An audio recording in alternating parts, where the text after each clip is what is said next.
जय हिंद। आप लोगों का हमारे यूट्यूब चैनल पर मोस्ट वेलकम है। हमने कक्षा 8 के पाठ 2 व्यापार से साम्राज्य तक कंपनी की सत्ता स्थापित होती है, इसके बारे में आज डिस्कस करेंगे। इससे पहले अपडेट्स पाने के लिए और एनसीईआरटी का समरी नोट्स लेने के लिए हमारे यूट्यूब चैनल को सब्सक्राइब करिए, हमारे वीडियो को लाइक करिए और शेयर करिए। आइए, अंग्रेज़ों ने यहाँ पर कंपनी जो है लाई थी, वो व्यापार करने आए थे, लेकिन यहाँ पर सत्ता स्थापित की गई।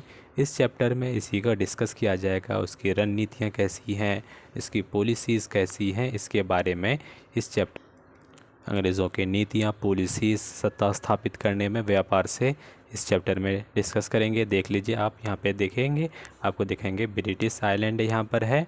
यहाँ इस तरह से अंग्रेज़ भारत में आते थे। सबसे पहले वास्को डी गामा 1498 में इस रूट की खोज की थी, जो हम पहले वाले वीडियो में आपको बता चुके हैं। पूर्व ईस्ट इंडिया कंपनी का आना 1600 ईस्वी में ईस्ट इंडिया कंपनी एलिजाबेथ प्रथम के चार्टर एक्ट के तहत ये भारत में परमिशन लेने के लिए व्यापार करने के लिए आते हैं।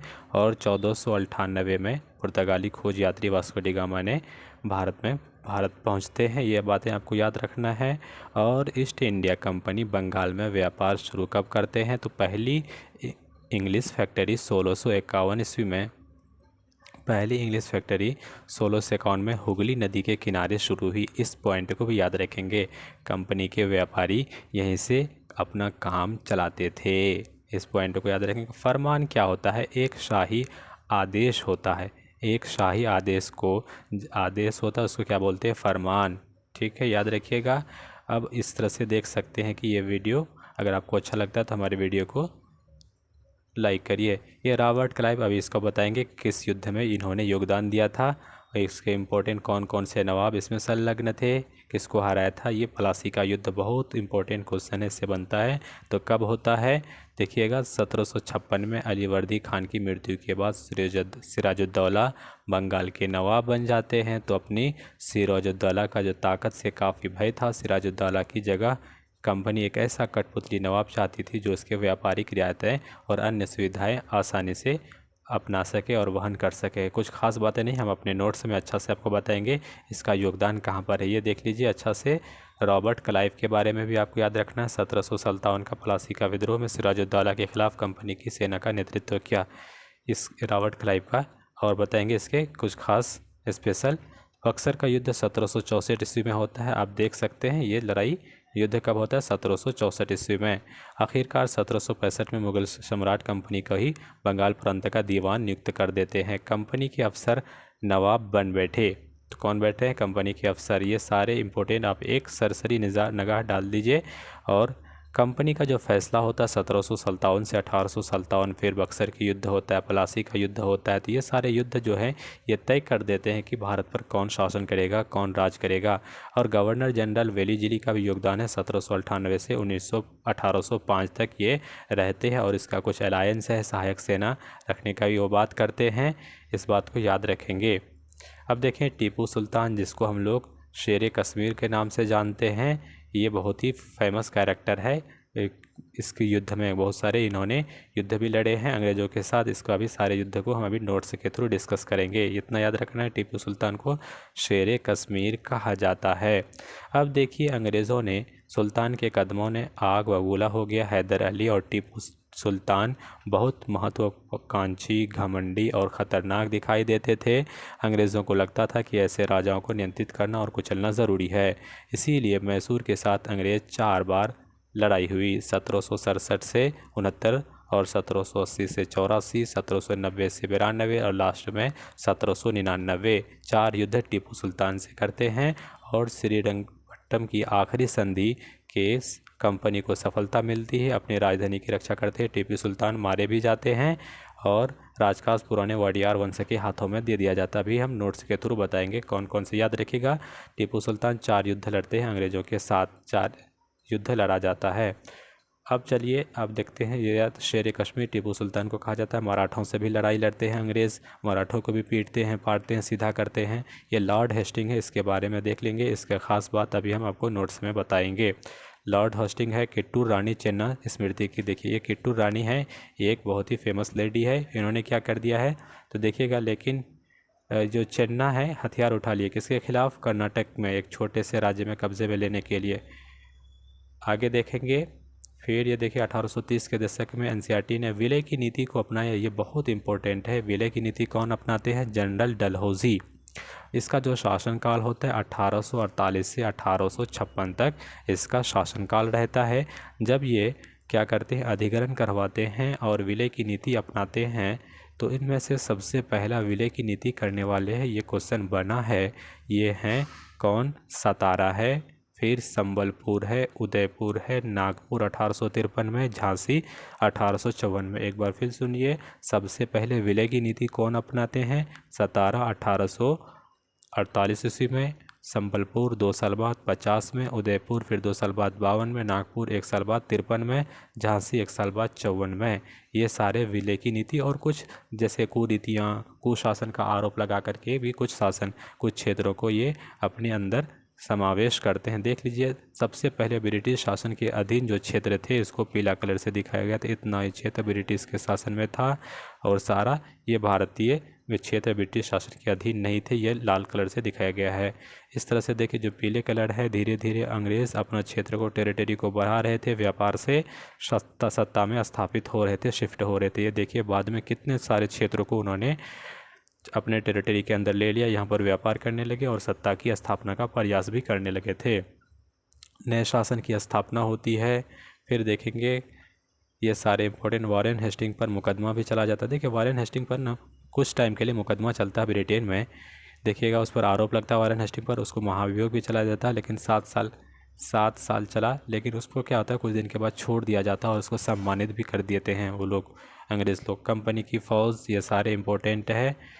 मैच लॉक क्या होता है, ये क्वेश्चन पूछा कि मैच लॉक शुरुआती दौर की बंदूक होता है जिसमें बारूद को माचिस से चिंगारी दी जाती है। मास्केट क्या होता है, पैदल यात्रियों द्वारा इस्तेमाल किए जाने वाला एक बंदूक होता है। सवार तो घुड़सवार को आप जानते ही हैं। मैच लॉक याद करेंगे जिसमें बारूद की माचिस से चिंगारी दी जाती है। तो ये सारे इम्पोर्टेंट फैक्ट था, आप देख लिए। निष्कर्ष को देख लेंगे, उसके बाद अब चलते हैं कुछ ऑब्जेक्टिव में। देखें दीवानी को क्या बोलेंगे, दीवानी को फौजदारी से मिला देते हैं, दीवानी को फौजदारी से मिला दिए। शेर मैसूर टीपू सुल्तान को मिला देते हैं। फौजदारी अदालत रानी चेन्नम्मा क्या है, कित्तूर में अंग्रेज़ों का विरोध करते हैं, सिपाही को सिपाही बोलते हैं। और वॉरेन हेस्टिंग के हैं तो भारत का पहला गवर्नर जनरल होता है। और फौजदारी अदालत को फौजदारी अदालत बोल देंगे। और क्या मैचिंग नहीं हुआ, भू वसूलने करने का अधिकार, तो ये वॉरेन हेस्टिंग देते हैं। अब देख लीजिएगा इसको एक सरसरी निगाह से। अब चलते हैं हम अपने नोट्स को। आइए अब पॉइंट वाइज हम लोग इस चैप्टर को, भारत में अंग्रेजी राज्य की स्थापना के बारे में समझते हैं।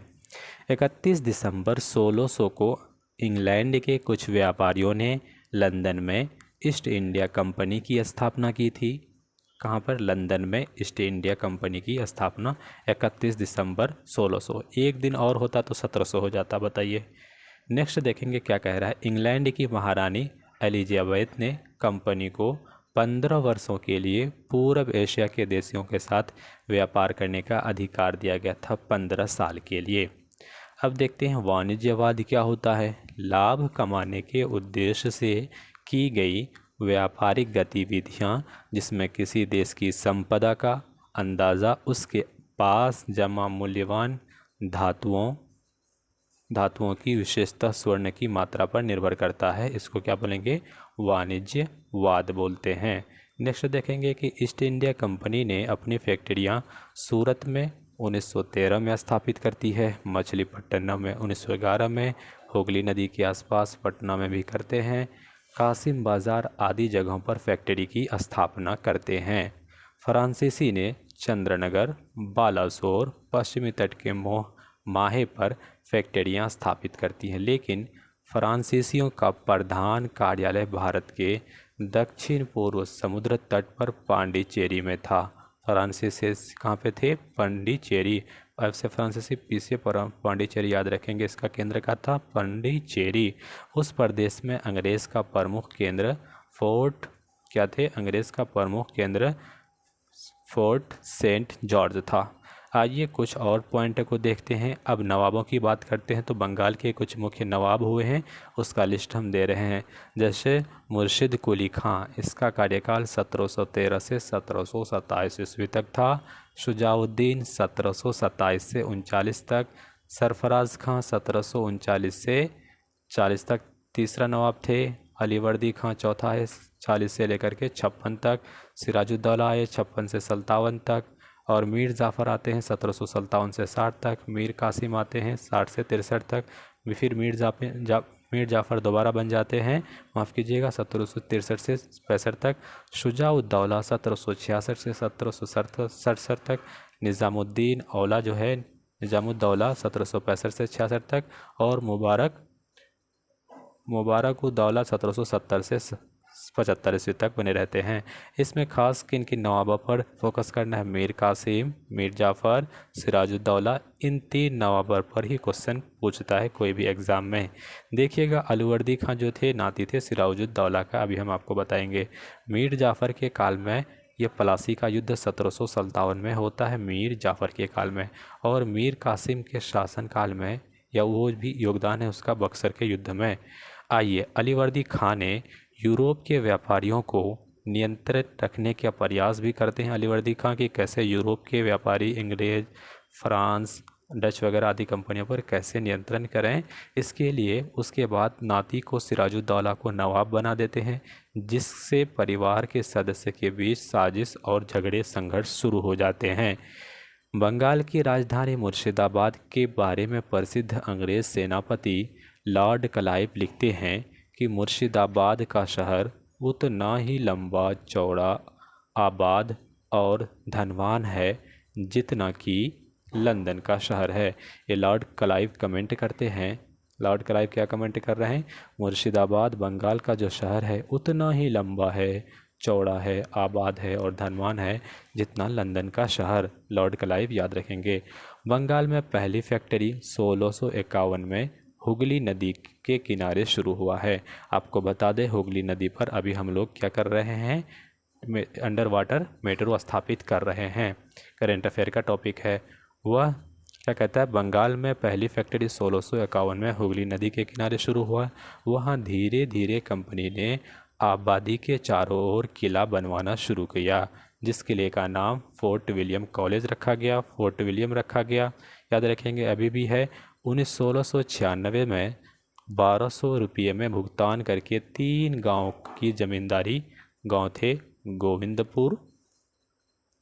गोविंदपुर, सुतानाती, कोलकाता, अपने अधिकार में ले लेते हैं और फोर्ट विलियम की स्थापना करते हैं। अब देखेंगे, कंपनी ने मुग़ल सम्राट फ़र्रुखशेर से 1717 में एक शाही फरमान प्राप्त किया। इसके अनुसार कंपनी 3000 रुपये के वार्षिक कर के बदले बिना कोई अन्य कर दिए बंगाल में व्यापार करने की अनुमति दी जाएगी। अनुमति ले लेते हैं किससे, फ़र्रुखशेर से। और फ़र्रुखशेर एक क्या निकाल देते हैं कि उसको अंग्रेज़ों को छूट दे देते हैं। सिराजुद्दौला ने अंग्रेज़ों द्वारा बंगाल के राजस्व को देखकर काफ़ी हैरान हुए। सिराजुद्दौला ने अंग्रेज़ों द्वारा बंगाल के राजस्व देखकर बहुत हैरान होते हैं, जिसने कंपनी को बिना शुल्क व्यापार करने से मना कर दिया, बिना टैक्स का। तो उसके किलेबंदी के विस्तार से रोक भी लगा दी, क्योंकि अंग्रेज़ किलेबंदी करना शुरू कर देते। अतः कंपनी ने सिराजुद्दौला को हटाने की ठान ली, क्योंकि सिराजुद्दौला उसका चलने नहीं दे रहा था। ऐसा नवाब कंपनी को चाहिए था, अंग्रेज़ों को चाहिए था, जो कंपनी के इशारे पर नाच सके। इसके लिए 2 व्यापारी कौन थे, एक अमी चंद और जगत सो के साथ मीर जाफ़र को अपनी ओर मिला लिया। मीर जाफ़र को भी मिला लिया और 2 व्यापारी को भी मिला लिया। अब देखिए क्या आगे करते हैं। जवाब में सिराजुद्दौला ने करीब 3000 सिपाहियों के साथ कासिम बाज़ार में इंग्लिश फैक्ट्री पर हमला बोल देते हैं। उधर लॉर्ड क्लाइव के नेतृत्व में जून 1757 में मुर्शिदाबाद के पास पलासी में युद्ध लड़ा जाता है। इस युद्ध में सिराजुद्दौला मारे जाते हैं और मीर जाफ़र बंगाल का नवाब बनते हैं, क्योंकि सिराजुद्दौला की मौत हो जाती है और जो लॉर्ड क्लाइव हैं जाफ़र को आपस में जाकर के मेल मिलाप कर लेते हैं और इसको कठपुतली बनाते हैं। जब मुर्शिदाबाद पर कंपनी का दबाव बना रहा था तो दबाव के नियंत्रण से बचने के लिए मीर कासिम ने अपनी राजधानी मुर्शिदाबाद से हटा करके मुंगेर ले आते हैं। ये क्वेश्चन पूछा हुआ है। मीर कासिम ने अपनी जो राजधानी थी मुर्शिदाबाद से हटा करके मुंगेर लेते आता है, जहां उसने मुंगेर में बड़ी किलेबंदी करते हैं और 40,000 सैनिक की फ़ौज की तैयारी करते हैं। दस्तक क्या होता है कि प्रमाण पत्र जो अंग्रेज़ी फैक्ट्री का अध्यक्ष कंपनी के सामान के संबंध में देता था, जिससे उस सामान के व्यापार में चुंगी नहीं लगती थी। ये क्वेश्चन बीपीएससी पूछा है कि मीर कासिम ने मुंगेर में बंदूकों और तोपखानों के कारखाने स्थापित करते हैं और मुंगेर में मीर कासिम ने ही किले बनवाए हैं।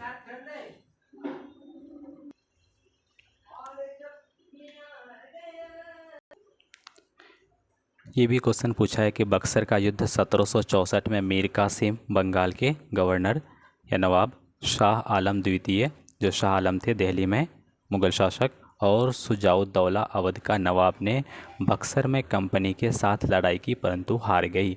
पूछेगा कि बक्सर का युद्ध कब हुआ? 1764 में ईस्वी में हुआ था, मीर कासिम, शाह आलम और शुजाउद्दौला के बीच। हार के पश्चात 1765 में शुजाउद्दौला और शाह आलम ने इलाहाबाद के साथ समझौता पर हस्ताक्षर करते हैं। समझौता ने कंपनी को बंगाल, बिहार, उड़ीसा की दीवानी मिल जाती है और राजस्व वसूलने का भी अधिकार दे देते हैं। ये इलाहाबाद की जो संधि होती है 1765 में होती है। शुजाउद्दौला और शाह आलम ने ये संधि करते हैं। अब देखिए सहायक संधि क्या होता है। कुछ राज्य अंग्रेज़ों के सैन्य शक्ति से डरकर कंपनी के साथ सहायक संधि करना शुरू किया। इसके तहत लॉर्ड वेलेज़ली ने कुछ योगदान दिए हैं।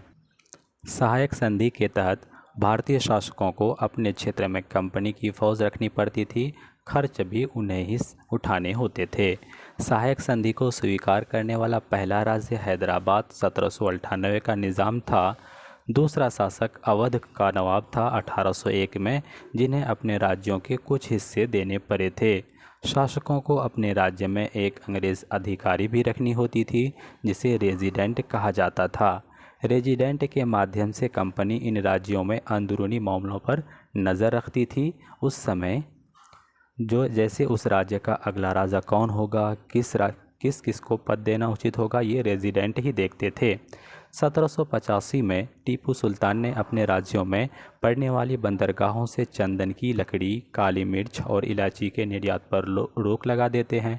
टीपू ने फ्रांसीसी से मित्रता की और सेना के आधुनिकीकरण में उनकी भी मदद की। फ्रांस वालों ने टीपू की कंपनी के साथ आखिरी लड़ाई 1799 में टीपू की कंपनी के साथ आखिरी लड़ाई 1799 में श्रीरंगपट्टनम में हुई, जिसमें टीपू मारा गया है। वेलिज़ली का कार्यकाल 1798 से 1805 तक होता है। टीपू को शेर कश्मीर कहा जाता है, परंतु टीपू के मरने के बाद मैसूर का शासक पुराने वडियार वंश के हाथों में सौंप दिया जाता है। ये यूपीएससी का क्वेश्चन है। टीपू के मरने के बाद वडियार वंश शासन करते हैं। पानीपत की तीसरी लड़ाई 1761 में होती है।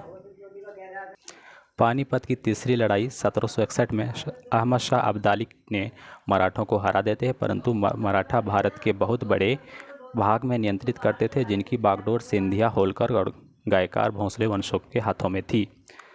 पंजाब के महाराजा रणजीत सिंह ने 1799 ईस्वी में से 1839 ईस्वी में पंजाब, कश्मीर, हिमाचल प्रदेश के कुछ भागों पर उनका शासन था और 1849 तक कंपनी ने उन पर नियंत्रण कर लिया। विलय की नीति क्या होता है आपको हम बताए हैं। अगर किसी शासक के बिना पुत्र जन्म लिए मृत्यु हो जाती थी तो वह राज्य कंपनी के नियंत्रण में ली जाती थी। इस विलय नीति के तहत 1848 से 1856 तक के बीच सतारा 1848 में, संबलपुर 59 में, उदयपुर 52 में, नागपुर 54 में और झांसी 53 के तहत नियंत्रण में ले लिया जाता है। अतः 1856 तक संपूर्ण भारत कंपनी के नियंत्रण में आ चुकी है। ये वीडियो अगर आपको अच्छा लगता है तो हमारे वीडियो को लाइक करिए, शेयर करिए दोस्तों के साथ, और दोस्तों को भी सब्सक्राइब करने के लिए कहिए। यहाँ तक बने रहने के लिए आपका बहुत बहुत धन्यवाद। Thank you so much.